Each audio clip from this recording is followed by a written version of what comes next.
Eu nasci na Ucrânia durante a Segunda Guerra Mundial.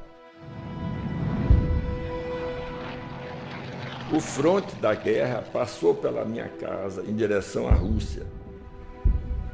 Nesse instante, meu pai, minha mãe, eu e minha irmã, eu só tinha 7 meses de nascido, nós nos deslocamos em direção à Europa.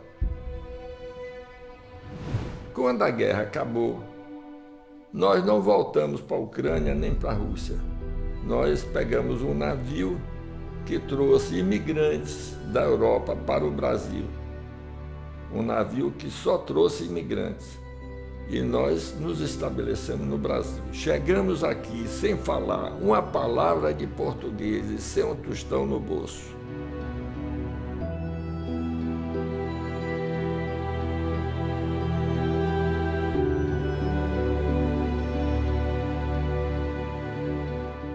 Eu estava distraído aqui, vivendo, quando eu tinha em torno de 16 anos. Meu pai era agrônomo, a gente não estava ligado ao mar. Tudo começou, na realidade, quando eu ganhei um óculos de mergulho, que eu não sabia nem para que servia, porque naquele tempo não tinha televisão. Aí eu fui no mar, botei o óculos com a água na cintura, fui olhar os peixinhos. E terminei me apaixonando pelo mar. E aí mergulhei em várias praias e depois mergulhei também em Porto Seguro, quando em Porto Seguro só tinha um hotel. E foi tão bonito, tinha tanto peixe, tartaruga, lagosta, corais lindos. Eu imaginei, o mundo deve ser todo assim, lindo e desconhecido. Eu quero é conhecer o mundo.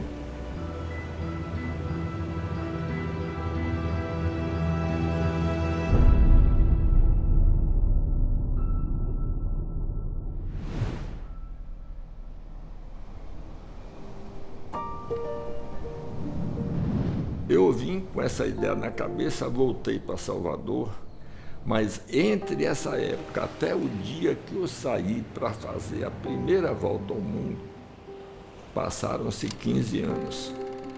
Naquele tempo, eu não sabia construir barco, eu não sabia fazer navegação, não existia GPS, tinha que usar o sextante e fazer contas matemáticas muito mais complicadas.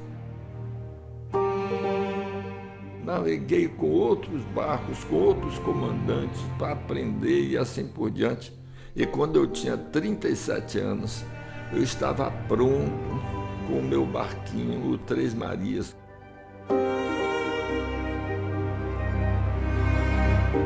Com o meu barquinho eu saí para dar a primeira volta ao mundo. E eu fui solitário.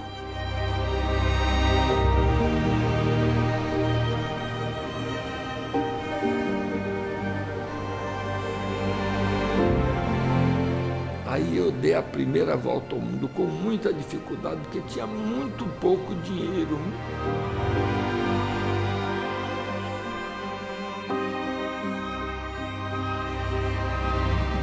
Mas eu gostei tanto que depois fiz a segunda volta e depois a terceira volta. Todas essas 3 voltas com Três Marias em solitário.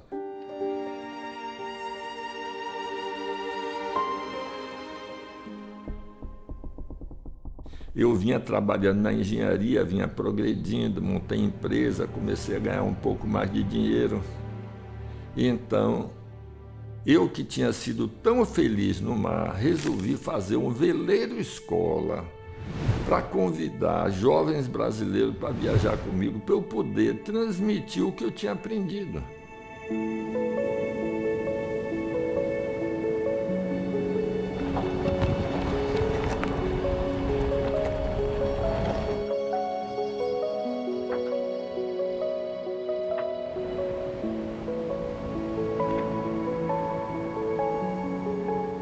Eu pagava toda a despesa de viagem, era um presente para a juventude brasileira.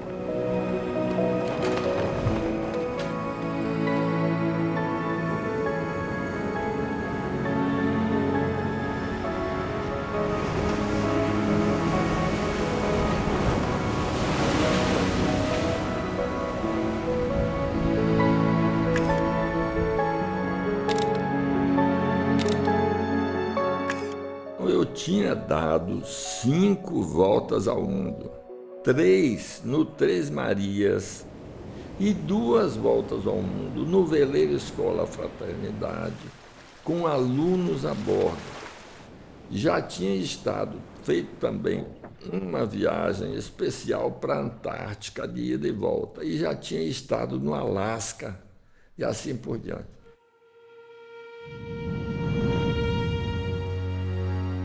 Muita gente me pergunta como é o Drake, você atravessado o Cabo Horn para a Antártica.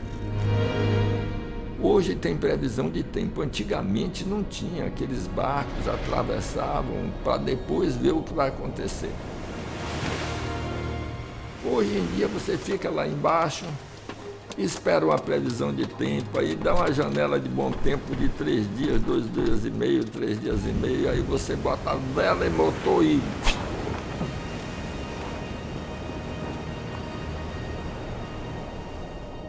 atravessa o Drake e está na Antártica.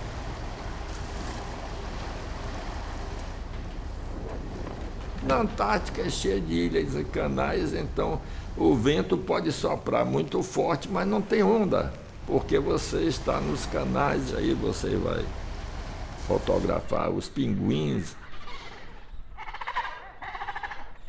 os icebergs, as geleiras e assim por diante.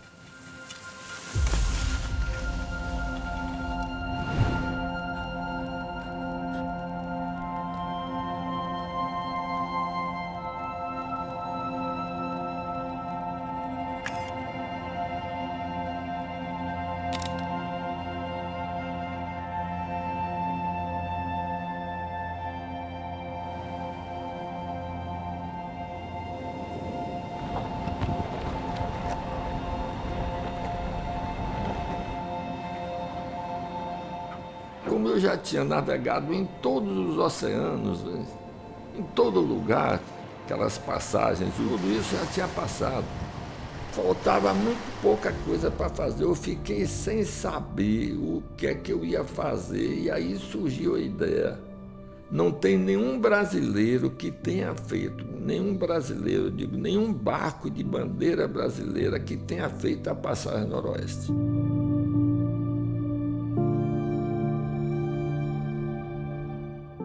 O aquecimento global começou, e aí começou a derreter mais cedo os gelos, e vários europeus, americanos já tinham atravessado, holandeses tinham atravessado, já feito a passagem noroeste.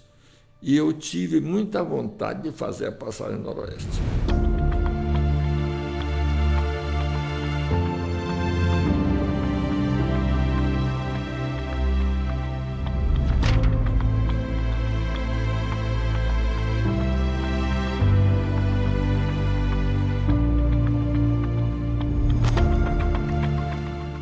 As maiores dificuldades na passagem noroeste foram, sem dúvida, os gelos. Ficamos 35 dias esperando, o gelo não abria. Passei 10 dias derivando.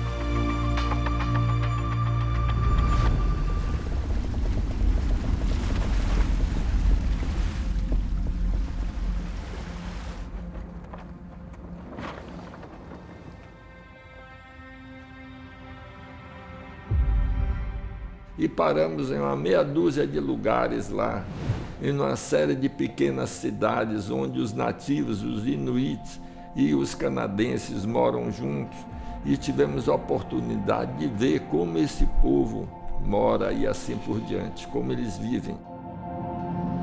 Os inuits, eles têm muita dificuldade, porque lá é muito frio e tem poucas casas.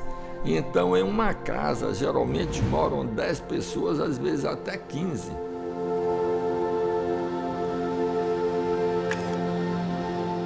Não tem o que plantar, ou tem gelo, ou tem 2 meses, 3 meses sem gelo e nada mais. E o resto do tempo, tudo é branco, frio e vento.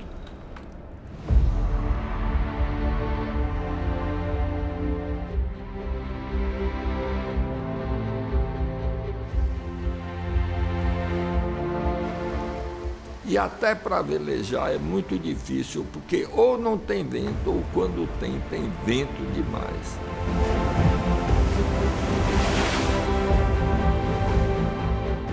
Eu tinha muito receio de passar por lá.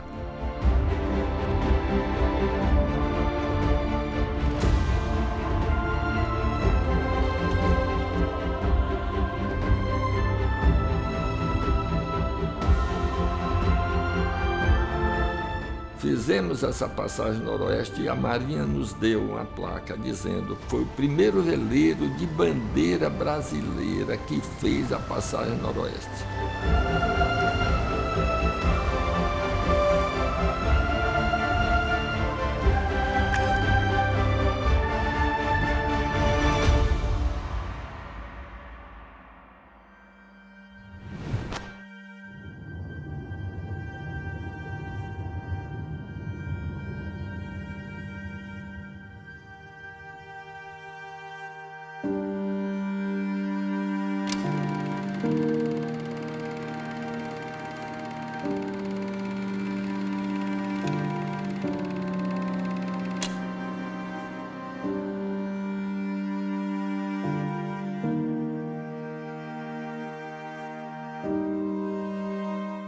Nas 5 voltas ao mundo que eu fiz, eu fui coletando muita coisa pelo caminho.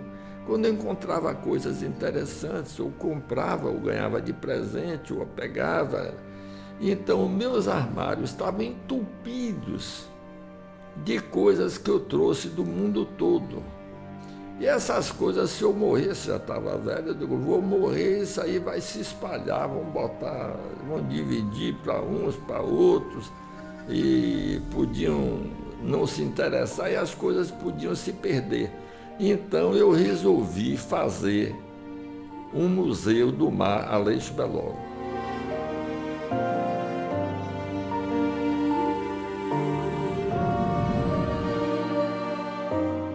Depois de ter descoberto uma casa linda e maravilhosa no Largo de Santo Antônio, enorme, que ia de uma rua a outra, então eu comprei essa casa para fazer o Museu do Mar Aleixo Belloso.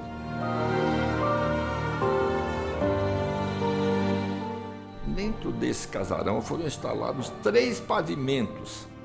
Terminamos de fazer o museu e com isso, não só as coisas bonitas que eu andei coletando pelo mundo durante esses anos todos que eu fiz as 5 voltas ao mundo, como o barco Três Marias passou a ser um monumento. Arranquei o telhado do casarão e com guindaste de 200 toneladas suspendi esse barco até o ar, passei por cima dos fios de alta tensão e coloquei ele dentro do museu.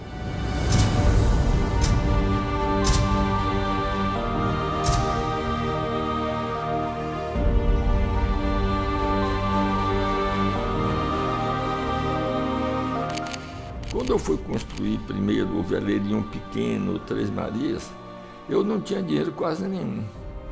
Só pelo fato de eu estar realizando meu sonho, estar construindo o barco que ia me levar para fazer volta ao mundo, esse sonho meu, eu criei um carisma, uma energia.